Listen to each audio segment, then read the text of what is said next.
Eat it up, time to devour the full charge power hour. Welcome to the Full Charge Power Hour. It's the first episode of the new year. We got Craig Coleman here. Hey now. Brian Irwin could not make it. He's sick, as per everyone. It's a wild time to be in Los Angeles. It's raining. People cannot deal with it, including me. I want to say like people don't know how to drive in LA, but I'm one of those people too. Oh. I grew up where it rains. Right. But LA traffic is a beast. It's a beast. As is. Right. And then you throw rain into it. Oh. Nobody knows what the fuck to do. Yeah, nobody knows what the fuck to do. I'm just lucky. I hate to even say it out loud. I'm lucky I'm not in an accident. I played the Comedy Store last night. Nice. Did not want to go out. Fucking brutal, dude. Yeah, it is brutal all around. Was there people there? There was tons of people there. You serious? Just ignoring the comedy. Oh. Everybody, you know how the OR is. The place was packed. Sure. And everyone just got like loud. No, everyone got like just the bare minimum of laughs because that's how shitty the OR is. You know, you have to like bust through because they're watching 3 hours and they're like, we're tired of being polite. Yeah. Like it's got to be real. Like you got to be fucking. It's actually got to be real. So you're like just going, trying not to break a sweat. I got the biggest laugh on my last joke and I was like, I'm fucking out of here. The piano player came back and I'm like, I've never been so happy to see someone in my life. It's almost over. You went a little short. Yeah. No. That I won't do. I'll face it like a man. And then like I got out. Like every third joke I would get a laugh. Okay. Right? You know what I mean? So you're still in the game. Just mining for laughs. You're still in the game. Dude. You're going. Yeah. You're going. You know not to crack. You know not to be like, fuck you people. That's you just keep going. Yep. You just keep going. And it turned out to be a W. What do they call that in boxing? I won by decision. You never got me down, Ray. Right. You never got me down. Never hit the mats. Yeah. So, nice. Yeah, I went to New Orleans for Christmas. Did you do anything for Christmas? No, we stayed home. My dad's not well, so we stayed here. I drove my sister, her wife, and their 3 kids to the airport. Okay. And that was it. All right. And then hung out with our kid and her boyfriend and the wife. The kid's back in town, huh? Kid's back in town. How did college go, if I can ask? I mean, I think it's going well. Yeah, well, if she's going. If your kid's going back, they're going back. B's and C's. I said, okay, we could do better than that. Sure. She's got a free ride. I'm like, the free ride goes away. Yeah. Keep up those grades, homeboy. Yeah, free ride goes away. Fuck yeah. I ain't paying College for it. goes away. College goes away. Yeah. And then you're like, fucking medium or large fries. Those are your choices. Right. Because that's who you come from. That's a long bloodline of that. So you had the talk? Well, fucking several. I've had these talks for years. This has got to work. Yeah. This has got to work. I know it seems like it came around easy. Yeah. But this is an opportunity. I'm just like, you don't want to live my fucking life. Right. You don't want the hustle. Yeah. Sucks donkey dicks. Yeah, the hustle is a motherfucker. Fucking A, dude. We've all we've done is work freelance out here. Actually, I had a job for maybe 9 years. Mm-hmm. And that was a beast too, because it didn't pay that much. So listen, if I ever had a job that paid anything decent, I don't think I would have still gone through with this because it's I would have just stayed at the job. It just gets so comfortable. Yeah. There's not much you can do about it. Easy. And you also I would do a better job at the job. In other words, I would be like all in on this job if I made a living wage. I've never made a living wage from a job. Same. Unfortunately, the best money I've made is in stand-up comedy. I don't know what that says about jobs. Yeah. You know what I mean? Yeah. Everyone looks at stand-up like it's a shitty idea, but I've made more money doing stand-up. I've made more money in entertainment than I ever will. Yeah. Slaving away at my job. Yeah. Like a commercial, booking a commercial or whatever. You just get one of those checks. Like, you're like Pacific Rim. You're like, what does that mean? Yeah. $10,000. Right. You're like, fuck yeah, dog. Even just Like I did the spot at the store last night. It paid $100 for 15 minutes. There you go. Do you know what I mean? That's what I'm talking about. The problem is trying to rack up those 15 minutes. The problem is trying to rack up those jobs, but yeah, it does pay you more for your time. It definitely does. Especially when you don't have to fly out. You just go down to Sunset Boulevard, see that madness. Oh, man. Went down to New Orleans for Christmas, which was pretty cool. Sweet. A lot of parties, dude. You wouldn't make it. You wouldn't make it in my world. Nah. I land there on the 21st. We go to a Christmas party. Yeah, you went to like dress nice, act nice. Dress nice, like dress Christmassy. You know what I mean? Like office casual. Fuck that. But I don't have that. So I'm either they're like, Matt, you trying to make, so I'm wearing like my black suit that you saw me wear. Yeah. And they're like, in the South, there's like, they pay attention to that shit. You know, and you get a little comment that makes you know, oh, I overdressed. Whereas here or anywhere else, I feel like overdressing is just like, oh, well, that's just extra in the win column. Sure. But I do think in the South, it's like you have to do what's appropriate. Not that they cared, but one guy was like, "Oh man, are you trying to make this a formal event?" And I was like, "Did it wrong." In LA, people are just like, "Oh, there's the most powerful man in the room over there." Right. Or there's some fucking beatnik character or whatever. Yeah, exactly, dude. Some eccentric fucking weirdo. Exactly. But they're like, you know, they weren't upset about it.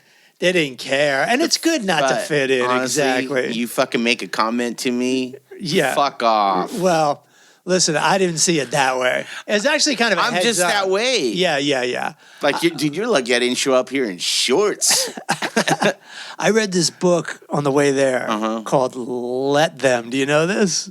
No. So, like, you know, with the book, the basic idea is you can't control other people, and they're going to say what they're going to say. So just let them say them. That's who they're going to be. That's what they're going to do. Yeah. Especially goes with politics and this. Yeah. Or I know my mother-in-law is going to do this, and I know this guy's going to do this.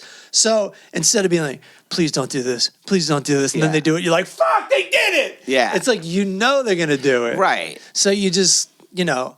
The problem is, I got back home and it was like Serenity Now. It was like, but they said this and they said that and they said this. And it just adds up. And so you have to keep saying it. Let them do this. Right. Let them do that. Hopefully it'll catch on. It worked well for the week. But who knows if it's just going to be another thing like The Secret. Do you remember The Secret? I do remember The Secret. The Secret was like, just think positive and everything will go your way. Sure. Do you remember this? Sure. No one does The Secret anymore.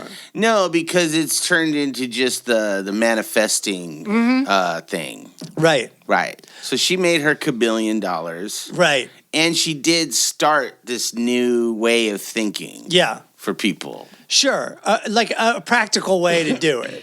Which I have done. Yeah. This is how I live my life now. You've done The Secret. You're in The Secret. Not necessarily The Secret. Like I read The Secret. Yeah. A long, long time 20 years ago. And I was just like, fuck this. Chucked it across the room. It can make you angry. So there's two. If you're not ready for it, it makes you angry. There's two things I years ago when my kid was born, who's now 21. Yeah.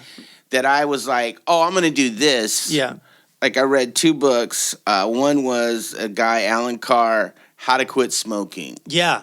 And that's a good book, right? It's a great book. Yeah.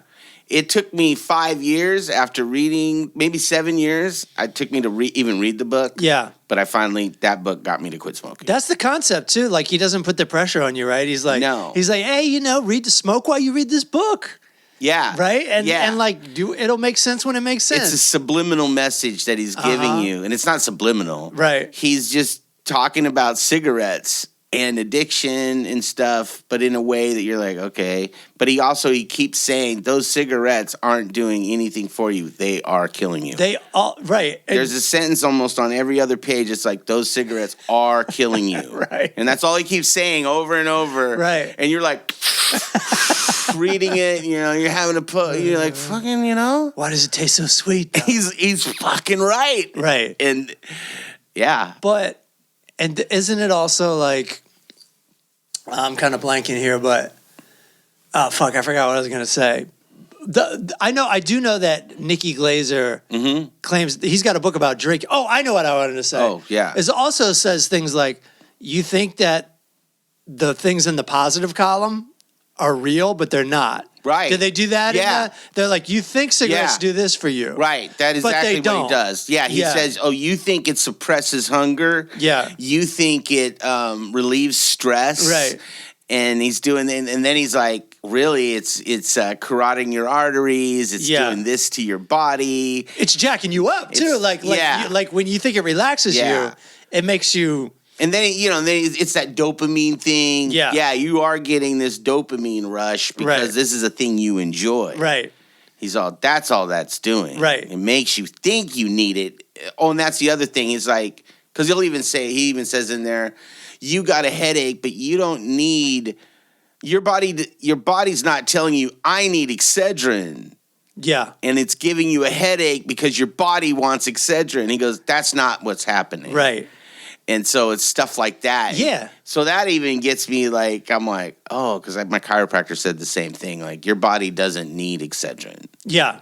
You're getting headaches for another reason. Right. And so when you're reading his book, he just keeps saying that shit. Yeah. And eventually, you're not reading the book. Yeah. You're smoking, haven't read the book in months, but you hear him. Yeah. And you hear what he's saying. These cigarettes are killing you. Cigarettes are killing you every time. And then I was like, I can't smoke weed and cigarettes. 'Cause my lungs were like, sure. Who the fuck do you think you are, dude? We also need to walk occasionally. Yeah, exactly. And I was just like, you can't do both, dude. You're going to lose your mind if you stop smoking weed. So I just chucked out the cigs. Yeah, man. Well, good for you. That's been years now, right? 7-8 years. Yeah, that's awesome. Then I got an app. Because someone else told me about this, and this app would tell you, you're like, I quit smoking. And then it's like, so day 2, it's like, you saved $1.50. After a month, it's like, you've gotten 1 day of your life back. Wow. You've saved something like $300 on cigarettes.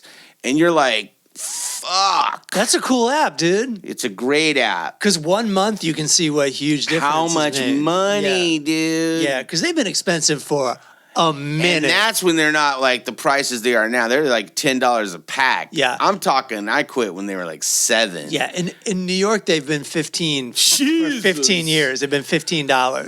It's like, hey, can I bum a smoke? Like, no. Yeah, no, you can't. They sell Lucy's at convenience stores. I see why. Yeah, right. Yeah. Like, let me get something for $1 here. And they pay like $1 for a cigarette. Right, so they get that drug dealer type money off a pack of cigarettes. Oh, right? yeah, They sell small portions for more money. Like a pack is now worth $20. You want a rail? Yeah, $5. Right. That's insane, dude. Yeah, I see why they sell the singles on the street corner. I think I want to read the alcohol version of that book because I'm sure it's like, you think alcohol makes you more outgoing. It doesn't. You think it relaxes you. It doesn't. It doesn't. You know? Yeah. I'm sure. I'm never going to read the weed one because I want to believe that weed works for me. I don't want to read it either. Because I do know That's all I got left, dude. I'm not drinking coffee. Right. Weed is all I got. But weed is roulette for me because like 9 times out of 10 it's going to be awesome. And then one time I'm going to freak out. Still, I'm going to freak out a little bit and get like focused on a problem or whatever. Oh, I hear you there. For the most part, it's a huge relief. Because you can feel it in your body and it just relaxes you and you're just kind of good. Yeah. And you can think about like some dumb shit forever. I mean, it helped me write my script. Well, yeah. So tell me about that. Like, do you write sober and then take a hit? Or do you like take a hit and then you're in the mood? So it depends. If I'm like, all right, let's go. If I got an idea, I smoke weed, I put on the music. I have a writing playlist. Music. Which is, it depends on what I'm writing. If I'm talking about the Coleman family, I'm listening to old country music. Cool. If I'm writing like this movie, which is a nitty gritty horror comedy, I'm listening to like 70s cocaine music. Yeah. I call it cocaine writing list. What are some examples of that? Would be Give Me Shelter by the Rolling Stones. Right. A lot of Rolling Stones. A lot of Rolling Stones songs is on that list. Hold on. Sorry, I don't mean to be rude. I'm finding That's it. all right. And it's a good fucking list. I love this playlist. It's anyone that's listening has the time. There's a band called Green Was Greener, which is fantastic. We got Jane's Addiction, Ted Just Admitted, John Pine, In Spite of Ourselves. You ever heard that? It's a country song. Oh, okay. It's in a I forget the damn movie to my brain. Yeah, I know. Sweet Young Thing, Mudhoney. That's Coke music? That's Coke music. Yeah. Yeah, because it's that 70s gritty guitar.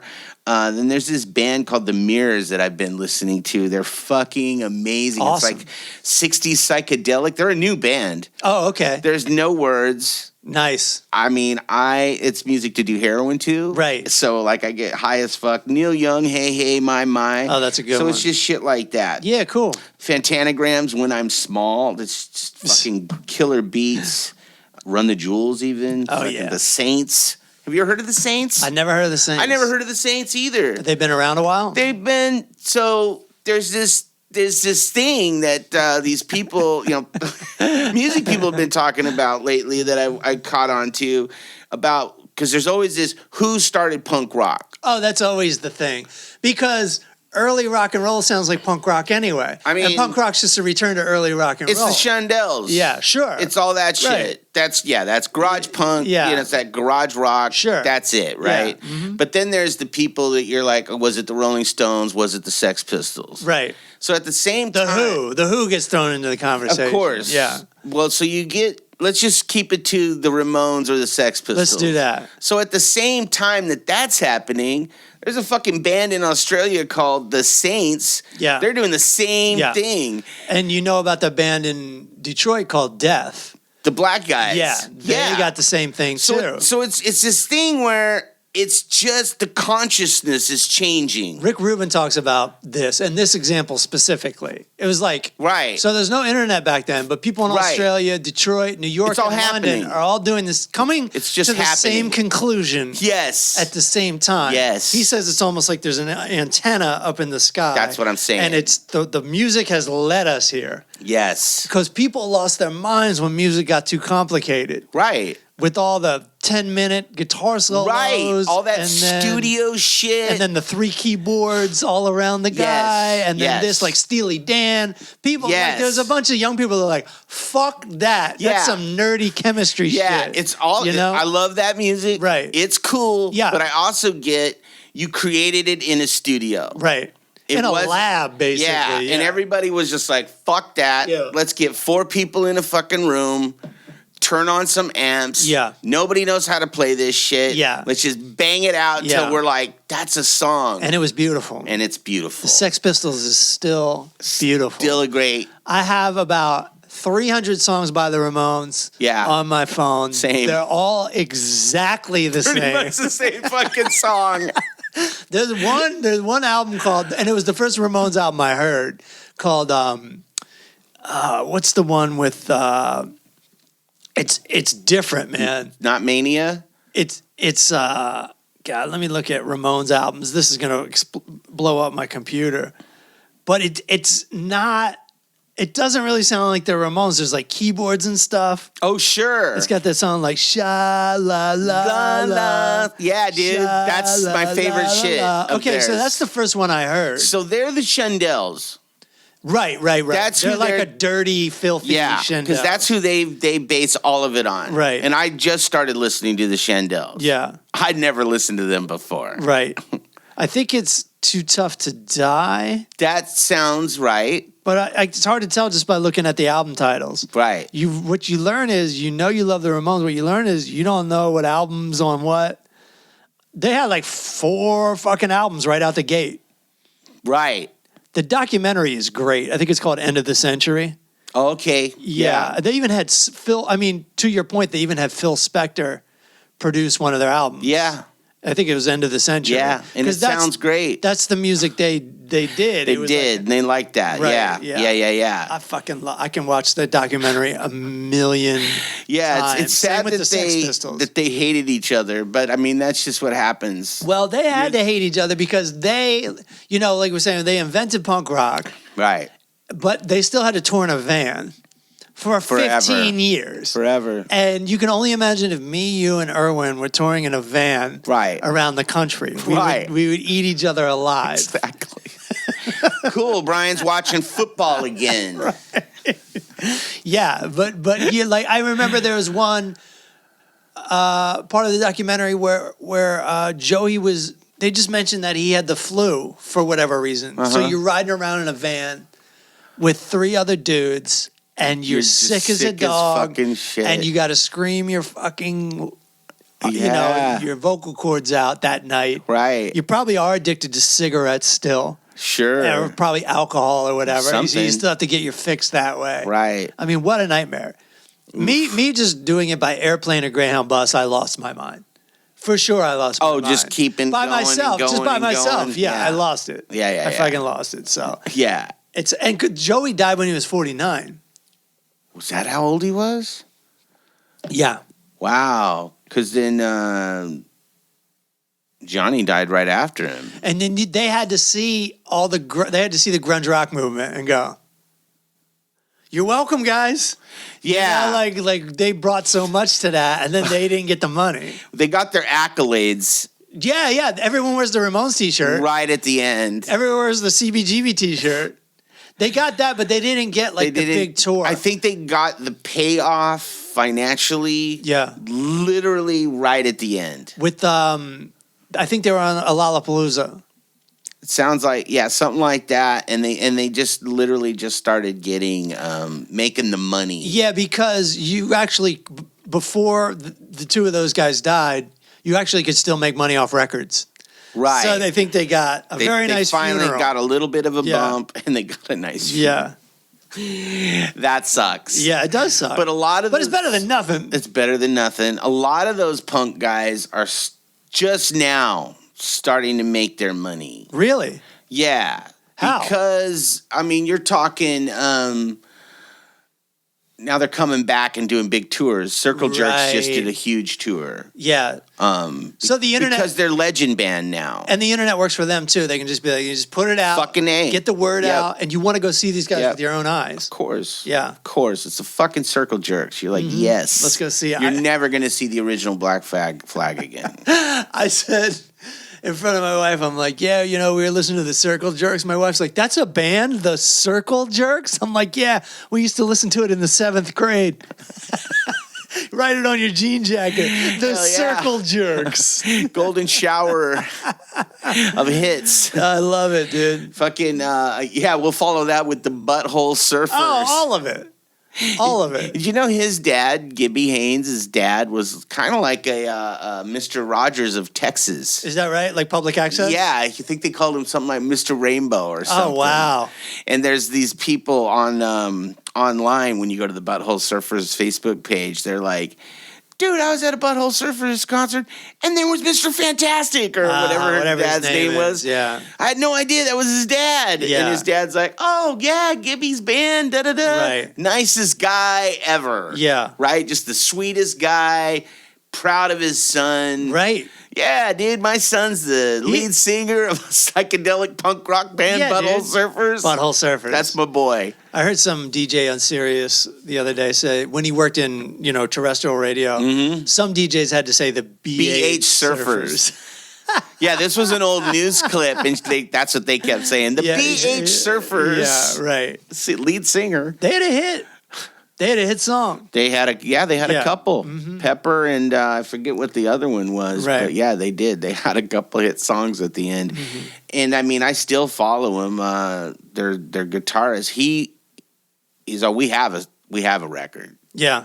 Gibby doesn't want to record it. He doesn't want to. They got enough new songs. He's just over it. He's over recording? He's over all of it. All of it. I don't think. But he tours, though? He did a thing where he went to England, I think it was, and he played with a kids band. Okay. Like, one of those School of Rock kind of things. Yeah. And so he went up and he sang a bunch of the songs while these kids played the Butthole Surfers. That's awesome. That's awesome. Yeah. But yeah, for some reason he they just put a record out. I know they did, but it's not necessarily new songs. It's an old live recording. Right. But yeah, for some reason Gibby is just not into it right now. I don't know why you wouldn't want to record, but I could see why you wouldn't. Like, we're talking about touring. Yeah, I get why you wouldn't want to tour. The drummer from Primus just...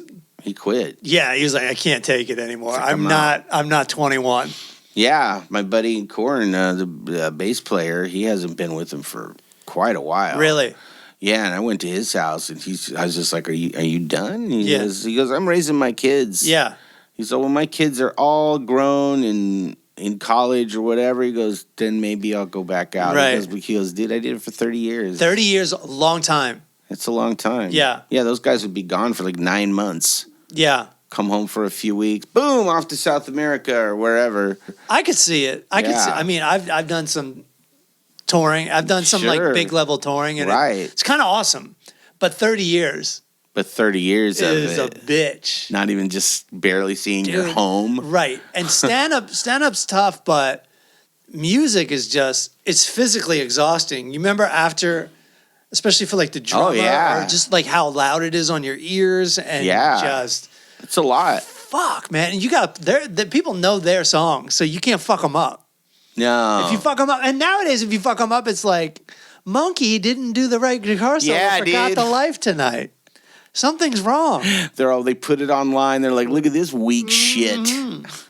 Brutal. Yeah, dude. You got to bring it every night. You can't have a bad night anymore. Yeah. What up, Des Moines? So remember when I told you my wife came up with that idea where people dress like, for those that don't remember, it was a couple episodes ago, my wife had this idea where it's like a secret Santa, but when you pick the person's name, not only do you buy them a gift, you dress up like them. That's insane. So we got it to the point where, okay, we dress up like them, but we don't act like them, because everyone kind of came to the conclusion that my wife didn't, that like people are going to get upset. Yeah. And I told her, I go, if anyone fucking does like a passive aggressive, or it calls for that. The situation calls for a passive aggressive shitting on me. Whoever. I'm going to be like, I'm going to get my feelings hurt. I'm going to be pissed. I'm going to tell you. This is before I read Let Them. For sure. But I'm like, we're walking into a war here. Yeah. We do it without the impersonation, right? You dress like them. Everyone had a ball. It's a fucking hit. Huh. Because I don't know that everyone would enjoy this. They did. What I enjoyed it too, because my niece, like my 10-year-old niece, she's somewhere around 10 years old. I walk in and she's got like the black suit and she's holding the microphone. Fuck yeah, dude. And I'm like, you know what? This ain't so bad. That's awesome. I'm an icon. That's awesome. Yeah. She's like, I'm dressing like that. That's cool. And it did like bleed into the impression of the other person. Sure. Because we would present each other with the gifts, the Secret Santa gifts. Sure. So my niece gets up there and she goes, she goes into this joke. It's actually like the closer, the sub-closer to my special. Like she knew it? Yeah, but I didn't know how she knew it. She goes, I asked my mother-in-law what a ketchup was. She says it's over there by the crucifix. And I'm like, what the fuck? Because this joke is not out. Yeah. It's not out there. Right. I saved it for my special.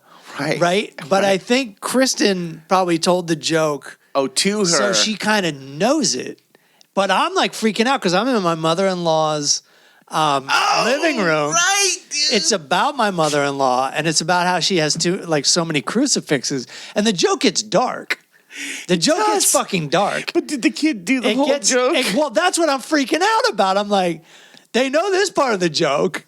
How much do they know? Right. But she just does her own version of it. She goes, oh, that's cute. She goes, it's over there by the crucifix. And I said, where? There's 1 million of them. And she just started like killing it, dying kid. laughing. She did? Yeah, she started dying laughing at her awesome. own joke. That's so and cute. I was like so relieved. But there's video of it. You can see me like, where the fuck is this going? I bet, dude. Where the fuck is this going? This kid is gonna throw me under the bus with this. Right. Do they watch your comedy?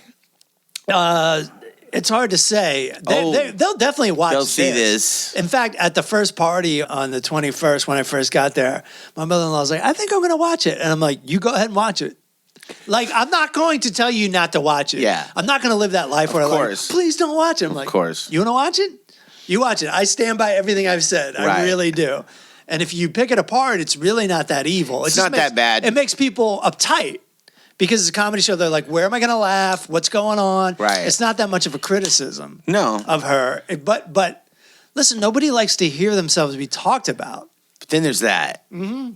Then there's that. It doesn't matter how soft or low. Period. Or you're below. talking You're about like, me. what are they saying? Right. And you never want to hear that. And that was the nature of this Christmas gimmick that you and I had like a million red flags over. Right. Because we've been to like these open mic cultures where it's like, we're going to do a roast.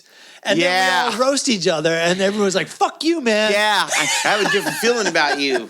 Because we're not rich and famous. Exactly. We're not Frank Sinatra. We're still on the streets, bitch. Yeah. It's like, so you can't. So Milton Berle's like, ha, ha, ha, yeah, you know. All right, we're all big and famous. We but can yeah, bust balls. I made money off this. Yeah. I'm successful off this. It's okay to bust balls. But I'm getting in a BMW. Yeah, so but if we're all working at the California Pizza Kitchen and doing 3 minutes of open mics on the side, it could be a little hurtful. It's a little hurtful.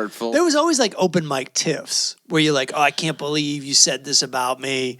Or like people get on stage and they'll talk about the last comic and it'll break out into fights and it'll carry over into the next open mic. Right. Where they just are all I brought a girlfriend to an open mic one time and people were talking about little beefs.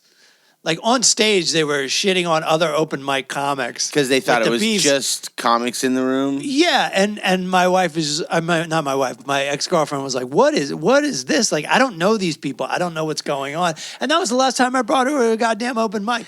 But but she was also like, if I said I was going to an open mic, she's like, "You're really going there instead of hanging out with me?" And I'm like, "Yeah, that's because I have to. I got to do it. I can't help it." Yeah.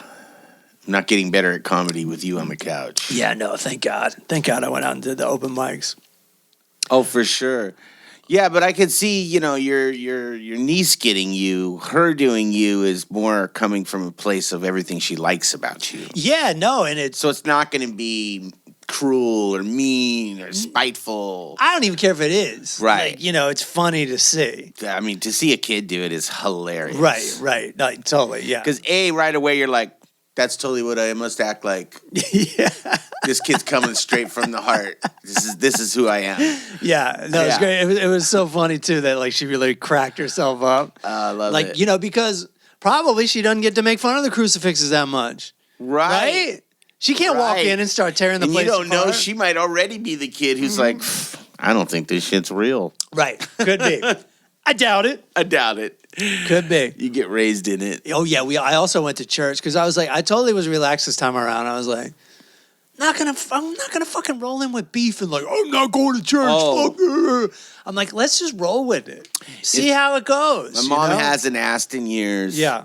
But she used to make us all go. Yeah. Well, I went and I was like really sorry I did because it wasn't that bad. Right. But it's boring as shit. Boring. And the priest, it was like an angry little priest. It was like, I think the real priest had Christmas off or something. Right. And this guy had such an attitude. And the first thing he does is shit on atheists' idea of Christmas. And he's like, does the atheist voice, I'm a dumb atheist. And I'm like, well, you lost me, dude. I'm a dumb atheist. No, you're not. And then he reprimands everybody for celebrating Christmas before Christmas Day. And I'm kind of looking at my in-laws like, yeah, you did? You feeling this one? Because y'all been partying all week. And the guy, even made a joke. He's like, if it's Advent leading up to Christmas. He's like, and if you celebrate Christmas before Christmas, I will judge you. And it was a joke. Wow. But it's also like, yeah, you're joking about doing the thing that is pretty big. You're not supposed to judge other people. Yeah. It's in there. You've admitted that you are. It's written in there. We know you're not joking. Yeah. We know you exactly. think, It's not a fucking joke. Dude. It was a whole sermon about like being a real Christian and all this bullshit. It's like, you're like, hey, today's amateur day. How about win over some people? Right. Instead of shutting them out. Because like if they would have done a good sermon, I could see myself showing up again. I was gonna say they could have sold somebody because they always do that. My mom's church guy would do the same thing. Yeah. Oh, we're always busiest on Christmas. Yeah. It's like, yeah, well, we're here. Yeah. Now's when you sell me on this shit, Right. dude. We're busiest at the mall too. Don't be a fucking cunt about it. Totally. Win me the over. fuck over. I'm showing up neutral. Yeah. I'm showing up looking for something. I'm here. I'm high. I'm with my dad. It's hard. I don't want to say hardly ever because it depends on where you go. But, give me something I can find on the internet. In other words, give me a philosophy on life. Yeah. Give me some love. Show me some love. Show me how to think about some stuff. Dude. Reboot me. Yeah. Recross the wires. You don't go on stage and go like, oh, you've probably never seen me do comedy. Right. Welcome to the show. Yeah. Oh, you guys were laughing 3 hours ago. Yeah. What happened? You Yeah. wore out. Half the audience left. The other half's like, yeah, we're the audience is still here. Fuck yeah, dude. It's Jesus' birthday, dude. Bring that shit. Yeah. So, fail. The guy failed. But I still just keep my mouth shut. My mother-in-law was like, wasn't that a beautiful sermon? And I just go, yes. It's great. Like, that's all you're getting out of me is a yes. Because, again, why am I going to fuck with her? If she liked it, she liked it. Right. But I ain't going back, Craig. I heard that. That was my one shot. I heard that, dude. No, you'll never get me into a church again. But yeah, I just do meditation. Yeah. I do. And the manifest thing is more of a, I used to be a super negative person, like all the time. Me too. And I would talk about,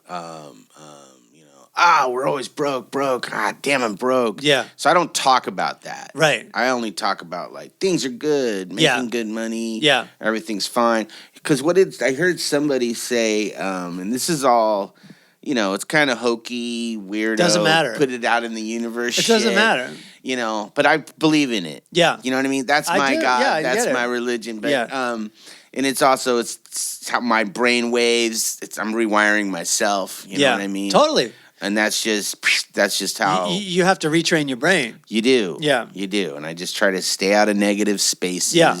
I'll listen to someone be negative and I'm just like, yeah, it's a bummer. I don't engage with you. Yeah. But I'm just like, damn, that sucks. Move. It's great because it's very easy to go from I'm venting and getting something off my chest to Right. I now think about this all the time in a certain way. Right. Where I can look at it in like a lighter way and just Right. a problem and not the end of the world. Right. Something to like deal with. Right. I listened. Sorry to cut you off. No, go I ahead. just wanted to finish this one guy. I heard it when I was really high, and I was like, "Yes, I was like, that's great." Right. He said, "When you negative words, he's all. It's why do you think they call it spelling?" He's all because you're casting a spell. So if you're like, I hate that guy. I hope they. Yeah. And he goes instead of I keep making no money. He goes, that's what you're casting that spell, Right. And telling yourself that, Yeah. And so I'm doing the opposite of that. Yeah, no, that's good. I think there's something to that. I don't know what level. It could be more practical, as in like if you're bummed about being broke, it makes it harder to work. Yeah, because you're just like it fucks up your attitude about work and it fucks up your attitude about paying bills and blah blah blah. Right. So you'll be in the same situation, but as long as you don't let it kill you. Yeah. Then you live to fight another day, and you live to make a do. paycheck another day. You do. Yeah. You do. And I have noticed. And it's hard, by the way. It's not like, oh, we found a new way of thinking. Yeah. Now everything's great. It's a practice. You have to practice it. Took me 15 years. Yeah. Took me 15 years to finally go, you know what? Yeah, let's just try and not be so negative. Right. It also, like you were just saying, when you're on the other end of it, Right. and when someone else is on the other end of it, people don't always know what to do with if you just come with some serious negativity. They're like, oh, yeah, cool. You know, they can join. If they're not going to join you in bitching, now you're on the other end of it. Right. And you see, like, okay, I don't know what to do with you exactly. Right. And it's also the type of thing where it's like, I don't know if we want to hire this guy because he's a fucking bummer. Yeah, I don't want to be around you, dude. Exactly. I don't want to be around you. So that's something to think about too, you know? That's one of those things I heard on set. A producer was saying, because I said, why did Steve Guttenberg get as much work as he did? For some reason, I picked on Steve Guttenberg. Sure. I said, I don't think he's that good of an actor. And this producer, because I was talking to someone else, this producer turns around and tells me, she goes, I can tell you exactly why. Yeah. She goes, because Steve Guttenberg is awesome to be around. Right. I go, yeah? Mm-hmm. She goes, he's amazing. Yep. She goes, he's so wonderful. He's so sweet. Yeah. He's a good enough actor. Yeah. He can deliver the lines like anybody else. Sure he she can. goes, but at the same time, she goes, I don't mind being around him for 14 hours. Yeah. And she goes, are there people that you've had to be around on set for 14 hours? And you're like, I hate this person. I go, yeah. Yeah. She goes, right. So there's certain actors, she goes, you work with them one time. Yeah. And you're like, never again. And the proof is in the pudding. We have, 14 Police Academy movies? They just kept wanting to go with this guy. Steve. Yeah. Let's do another one. He dropped out and they still kept going, hoping he would come back. Right. He's like, look, I'm on Cocoon now. I'm out of here. But that starts at the audition. The guy walks in the room. He's cool. He knows how to talk to the casting directors. All those people like him. Yeah. And that might not be your angle, but if you can pull that off. Whereas, see, this is something we learned in open mics that did not serve us. Was all the open micers got together and did negative outlook comedy because there was a similar audience. Because we're all paying $3 to do comedy, and then it's really funny to be like, life sucks, we're going nowhere. Right. Ha, ha, ha, ha, ha. Right? And then you take that to Saturday night at the Improv, and the audience is like, what the fuck? We're not having this darkness. This isn't funny. Yeah, this is sad. So that's awesome, dude. Yeah, I read a book a long time ago called Don't Sweat the Small Stuff About Money. Uh-huh. And that was my first turning point about being negative. It's just not that attractive to other people. So if people are like, hey, how you doing? You'd be like, hey, I'm doing pretty good. Doing good. Right? Yep. Fine is as low as you can go. Yeah. You know, I'm doing fine. Doing great. Yeah. Everything's cool. Right. No complaints. How about when you tell people, someone everything's going well, and they're just like, proof, examples, what's going on? Or if they want proof. They want like concrete proof. Yeah. You're just like, well, okay, so I'm doing this, and I'm doing that. All right. Oh, that checks out. I nail them with, if they call me on it, like, are you just saying that? Right. They're like, yeah, really? Yeah. Yeah, I'm working more than most people. Yeah. I'm making good money this year. Yeah. Doing pretty good. Lost 85 pounds. Yeah, that's huge. Feeling fucking good. Yeah. Yeah. No, I do that even if I'm not feeling it. To myself. Mm-hmm. I'll be like, feeling like shit, feeling this way, feeling that way. I'll be like, buddy, look at what you got. And I'll just list it for myself. Same. You know? Same. And I'm not gonna have to pull this life off forever.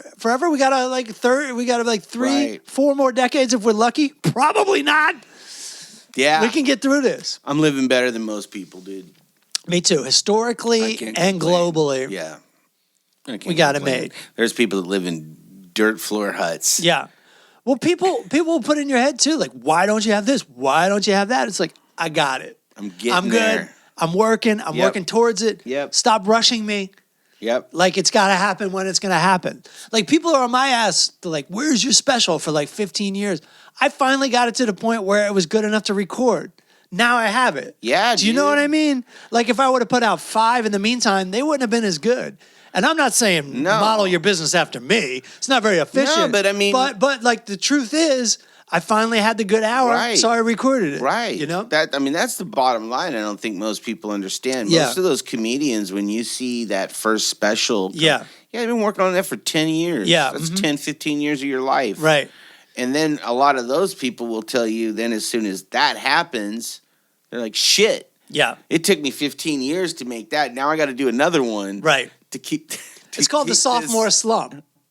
And bands know about it. Oh, your for first sure. album kills. And then your second album you had to turn around in a year while you're on tour. Yeah. And it's hard to make it as good. It's hardly ever as good. Sometimes it's better. Right. And those are the bands that really make a difference. You really have a career, you know? Yeah. But then there's some guys like the Ramones we were just talking about where like they just kind of nail it up front and just keep doing that. Yeah. Just keep doing it. Yeah. No, you're not wrong.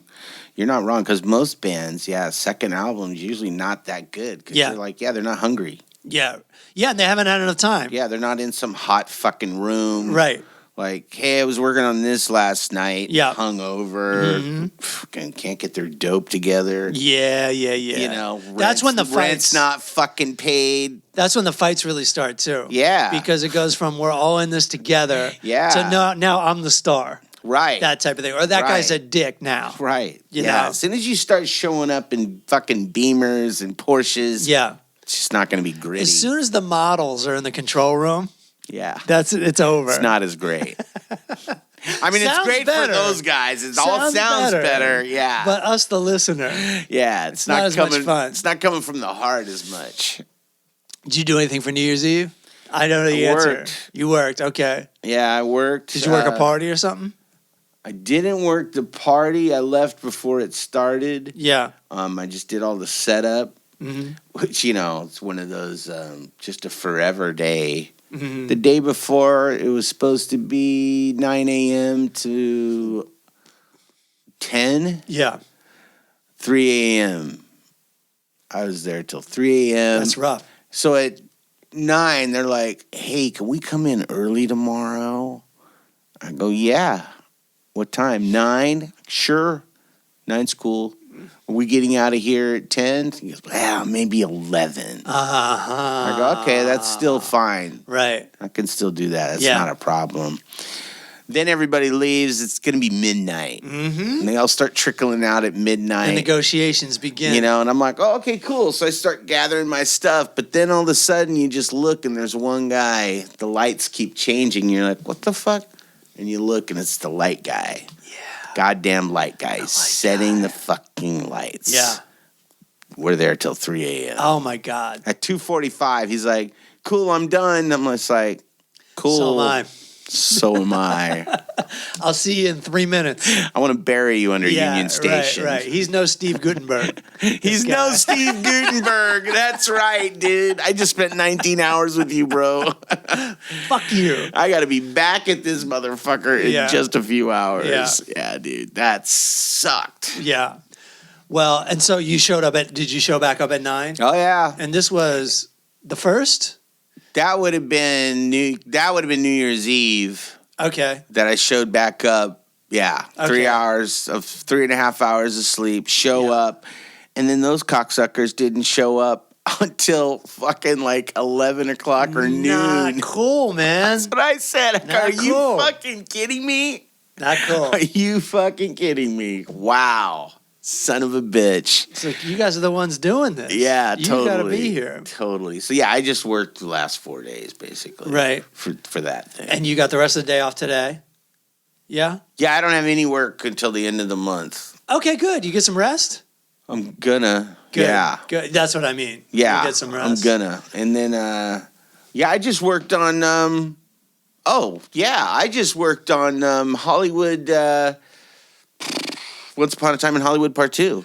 Oh, cool. Yeah. Is Brad Pitt in that? Had my third interaction with Brad Pitt. Nice. That's great, dude. Yeah. You had a good time lately with Larry David, Brad Pitt. Hit some big dogs. Yeah. So, and I think there's another big dog one coming up at the end of the month. They're doing, I just don't know who's in it. It's an Apple TV. They usually get pretty big people. Yeah. And it's Siegfried and Roy. No shit. Oh, shit. I wonder if I'm not supposed to say I'll cut that out. I'll just cut that out. I don't know. Who cares? If it's known that it's being made, who cares? I'm not looking into all that. I'm all cutting right. it out. Yeah. Well, Note to self, cut it out. This is the guy whose house we're doing You could put that. Okay. Siegfried, I haven't told you anything that's Okay, sure. not. And it's this guy's house that we're looking at. It's in a gated community. I've been out there before. These people are unbelievable money. I mean, this house is huge. Yeah. It's not a house. I don't know. I keep saying house. This mansion, like I took a picture of what we were calling the pond. Have I already talked about this? I don't think so, no. The pond, it's like a Vegas resort. Yeah. His backyard. Yeah.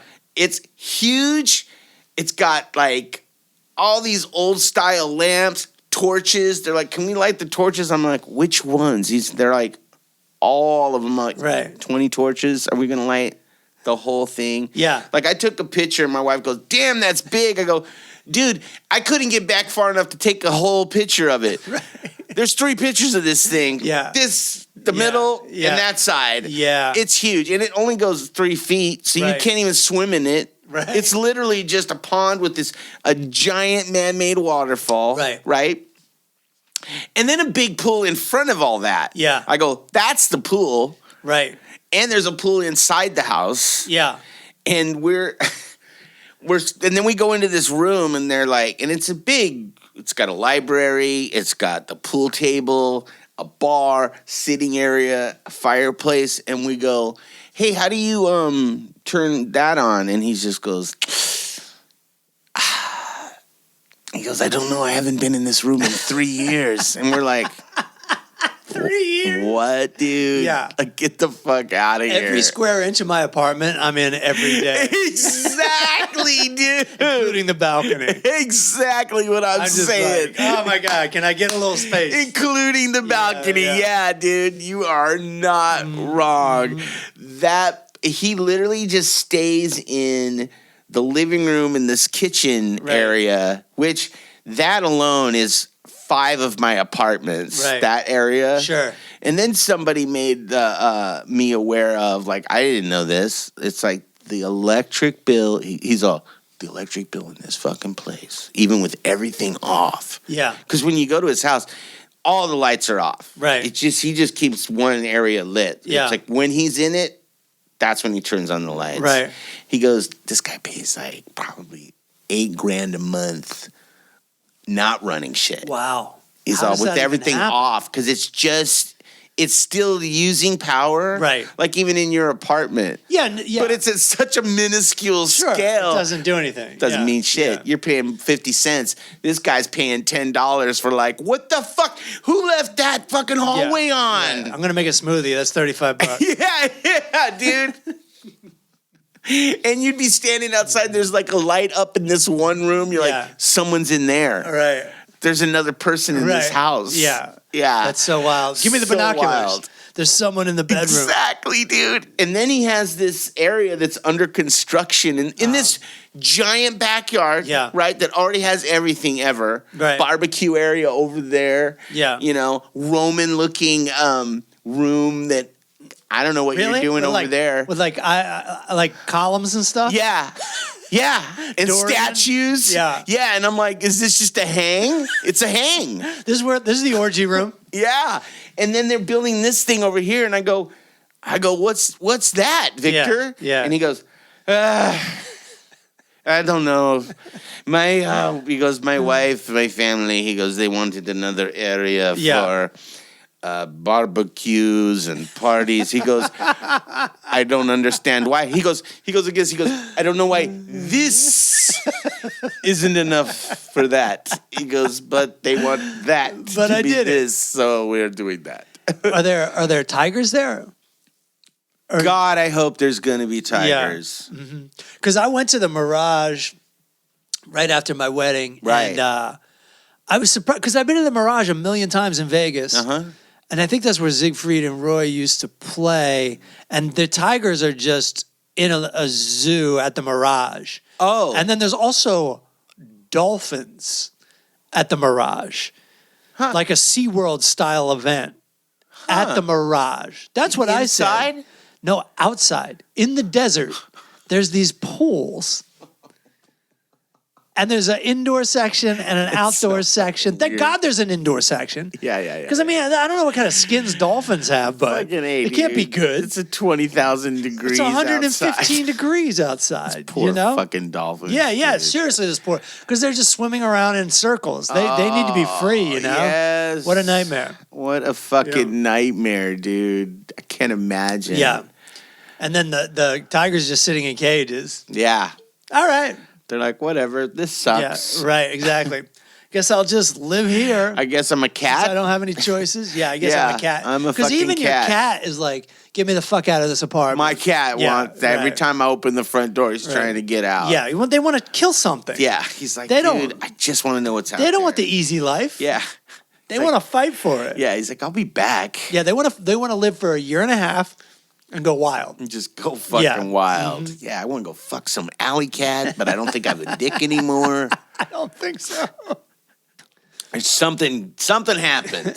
Something's missing. So my wife loves a party. Yeah. So she's got a New Year's Eve party. Oh, right. Of course. All planned. It's her friend from New Orleans who lives out here. Right. And it's in Culver City. The party? The party. Okay. The New Year's Eve party. Yeah. It's in Culver City. Okay. And That's far from you guys. It's very far. Mm-hmm. And New Year's by nature, very late. On the other side of LA. And it's, you know what? I'll be honest. It's I don't like raining. going to Culver City on a normal day. I don't like that. I don't It's love a going. pocket. I don't love going to parties where I don't know that many people. Oh, so it's even like that. I know the hosts. That's all I know. Son of a And bee. I'll be honest with you. On top of that, everyone's about 10 to 15 years younger than me. Right?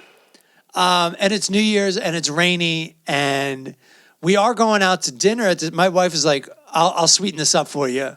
We'll go out to dinner at this cool restaurant. And I'm like, all right. So the morning of New Year's Eve, we're in bed still. And my wife's like, you know what? Maybe we'll just cancel the night, stay in, order a pizza. And I'm like, yeah.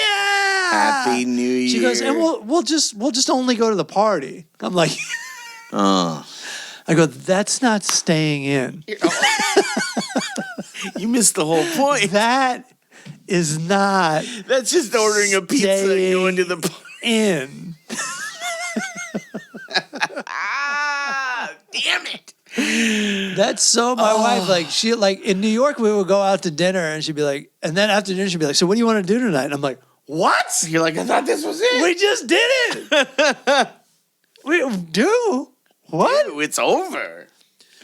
Also, but so we ended up going to the restaurant and then going to the party anyway. And my weak ass only stayed till 12:30. Can you believe it? Hey, Happy New Year. Let's go. I mean, I think that's pretty good. You're a 12:30 champ, at a dude. party. Hell yeah. Yeah, no, yeah, listen, I did it, You but did. You're a champ. I also got her. My wife likes escape rooms. Do you know what escape rooms are? I do know what escape room. For the audience might not know, you go into a room. I've only done one. Yeah. How was it? I didn't love it. I feel like we're about to talk about it. I don't like games. I don't like puzzle. I don't like this stuff on the spot. Oh. Was it on the spot? It wasn't planned? Well, no, I mean, like, I don't like thinking out loud. I don't like thinking in front of people. I don't like games.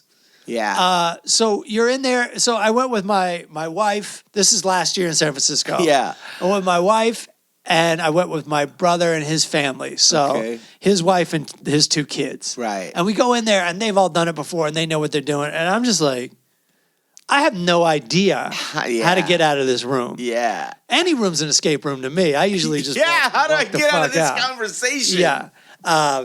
So the party was an escape room for me. Oh, my God. But no, you know what I did? My value in this escape room, it was kind of a Yukon mining type situation. Yeah.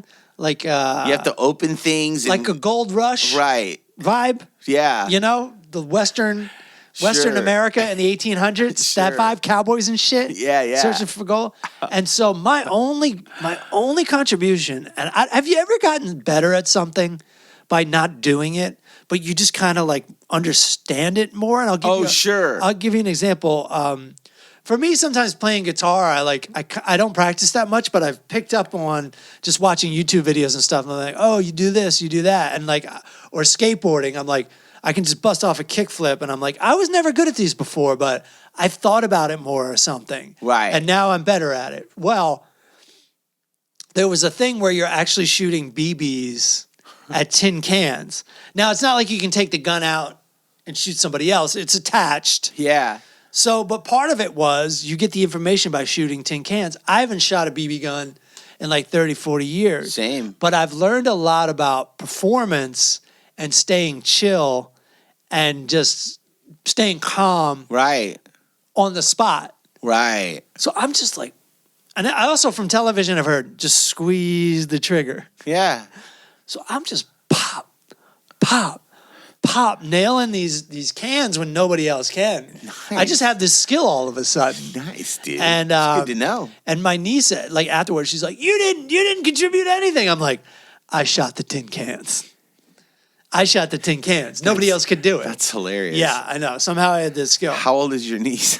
Oh, she's like, she's probably 10 or 11 now. She's such a fucking smart ass. I like how she rolls. She's such a ball buster, dude. Fucking A, she called you out. She calls me out constantly. What's her mom like? Her mom's cool, chill. Like she's actually. She's your brother? My brother is so quiet and calm nowadays, but when he was a kid, he had such a smart mouth and was such a dick. So I'm just like, oh, it's Return of Smart Mouth. You're all. It's like This is you, daughter of Smart Mouth. Daughter of Like Smart I Mouth. recognize exactly what it is. It's just like, Oh, you. I'm you like, were this is 100%. I know this guy. this is reincarnation. Did you say anything to your brother? Like, No, I like, don't. I she's don't. you, dude. I don't bother because he's just got like his like. I don't even want to blow up his spot. He probably already knows. Yeah, he probably does. He might not. He might not. But he's never been on the receiving end of himself. Yeah, exactly. So, yeah. And so it's so funny to see the evolution of my brother, where that's what he was like when he was younger, and then after a while as an adult, it's like, yeah, you know what? I'll just keep my mouth shut, and things will go a lot smoother for me. Yeah. like you learn that as an adult. That's true. But kids just rip it off. They do. They don't know. They don't know how have bad no it's fucking them idea. up yet. Exactly. They don't know about like, because I was like that too, and I couldn't even get recommended for college prep classes because I was a good student, but I had such a smart mouth. My teachers would be like, "No, fuck you. We're not recommending you for college prep classes. You're gonna take like whatever the mid-level classes are, and you ain't going to college. Fuck you and your smart mouth." Wow. And that's why my mom intervened and sent me to Catholic school, because she was like, "No, you got to go to college." Oh. And these people, these So public school people are yeah. like, "No, fuck you. We're taking it out on you. Yeah. You fucked up, and now you don't get to take any good classes Get in nothing. high school." Yeah. My revenge is you're gonna have a terrible life. Yeah, totally. I'm gonna work real hard to make sure you have a terrible life. Wild, right? That's how But that's what Bakersfield happened. teachers were too. Yeah, right. Yeah. The ones that you could tell weren't high were assholes. Yeah, right. Just total fucking assholes. Mad. I hate this town. I Yeah. hope you die here with me. Yeah. God damn. I want you to be the janitor here. Yeah. Whereas you had those other cats, they're like, you could do better than this. You can get out.